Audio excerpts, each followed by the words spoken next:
네, 13번입니다. 고양이의 분류 단계라고 그래서 여러분들이 1학년 때 뭐 종속, 과목, 강문계 해가지고 이제 안 배웠네 배웠네 얘기를 했던 걸 기억이 나는데 여러분들이 확실하게 배운 거는 요거하고 요건 배웠을 거예요.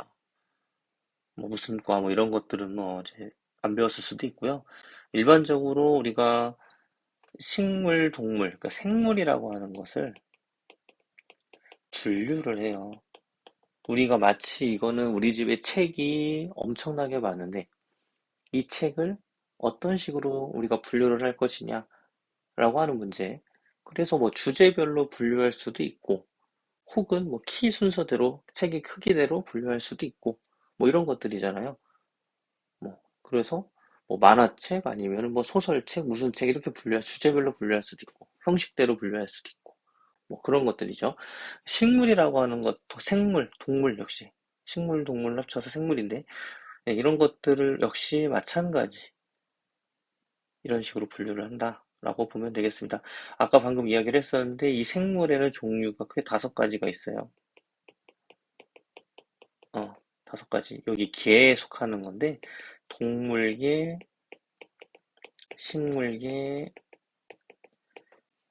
그다음에 균류, 균계, 그리고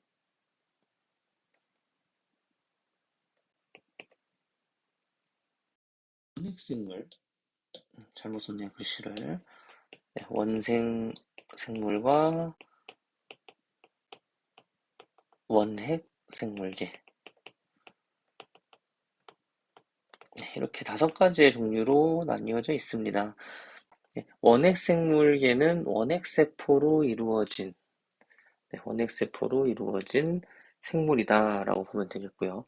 네, 동물은 어떤 특징을 가지고 있냐면은 스스로 영양분을 만들어내지 못하는 그런 생물들을 우리가 동물이라고 이야기를 하죠. 식물은 스스로 양분을 만들어낼 수 있는 그런 생물들을 식물이라고 이야기를 하고요. 균계는 어떤 게 균이냐? 우리 세균을 이야기를 하는 게 아니고, 세균을 이야기하는 게 아니고, 균계는 어, 곰팡이류, 버섯류 이런 것들을 이야기를 해요. 그리고 원생생물계는 동물도 아니고 식물도 아니고 균도 아니고 원핵생물도 아닌 것들을 다 모여서 원생생물이라고 이야기를 해요. 그 중에 하나가 미역 이런 것들이 있습니다. 네, 그리고 원핵 원핵생물은 뭐가 없는 것을 원핵생물이라고 이야기를 하려면은 세포에 이제 핵이 있는데 이제 핵막이 없는 생물들, 세포에 핵막이 없는 생물들을 원핵생물이라고 이야기를 하고, 네, 그렇다 보니까 굉장히 단순한 생물들이라고 보면 돼요. 얘네들은. 세포 한 개짜리, 뭐 이런 것들. 네, 그래서 이런 것들에 대한 이야기가 이제 나오는데요. 고양이는 동물이에요, 식물이에요, 균이에요, 원생생물이에요, 원핵생물이야. 고양이는 동물이잖아. 동물, 개. 이렇게 우리가 이름을 짓는다라는 거지.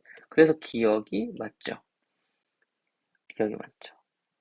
니은 한번 보겠습니다. 나머지 것들은 여러분들이 한번 여기에 있는 내용을 보고서 한번 생각을 한번 해보면서 문제를 풀게요. 두 번째, 식용목에 속하는 생물들은 석삭동물문에 속한다라고 했네요. 그러니까 이런 거야. 이쪽으로 내가 지금 여기 생물의 분류해서 5가지를 쭉 적어놨는데 개의 단위가 굉장히 커요. 그러니까 굳이 이제 범위로 이야기를 하면은 개라고 하는 것이 이렇게 동물개가 이렇게 있으면 그 안에 무슨 문, 여기 무슨 해가 여러 가지가 있는 거고 그 중에 석삭동물 문이 여기 있으면 요 중에 무슨 강도 있고 여기 무슨 강도 있고 이렇게 여러 가지가 있을 텐데 그 중에 포유강이라는 거죠. 뭐 여기는 강자는 아마 포유류, 조류 이런 것들 이야기하는 것 같습니다. 그러면 여기 중에서 포유강 안에 또 여러 가지 목이 있는데 그 중에 식용목이라는 거지. 그러니까 여기 오른쪽으로 가면 갈수록 범위가 큰 거야. 왼쪽으로 가면 갈수록 종 쪽으로 갈수록 범위가 작아요. 무슨 말이냐면 고양이 종이라고 이야기를 했잖아. 그러면은 강아지는 고양이가 될 수 없다는 거지. 같은 종이 아닌 거죠. 같은 종이 아닌 거지. 그리고 우리가 종이라고 하는 것도 생각을 해봐야 되는데, 이 종이라고 하는 것은 뭐냐면은 번식을 할 수 있는 최소의 단위야. 생식이 가능한. 그러니까 자손을 남길 수 있는 그런 생물들이라고 생각을 하면 돼. 걔네들의 모임이라고 생각을 하면 돼. 그러니까 고양이는 고양이끼리 결혼을 해가지고 아니, 새끼를 낳을 거 아니에요. 어. 사람은 사람이랑 결혼해서 아이를 낳잖아요. 고양이가 강아지랑 새끼를 못 낳는다고. 왜? 같은 종이 아니기 때문에. 그렇게 생각을 할 수 있겠습니다. 그러니까 식용목은 결국은 무슨 문에 속할 수밖에 없어. 당연히 척삭동물문에 속할 수밖에 없죠. 종은 아래 나오네요. 자연 상태에서 서로 교배하여 생식 능력을 가진 자손을 낳을 수 있는 무리. 그래서 이게 맞는 말. 그래서 5번이 되겠습니다.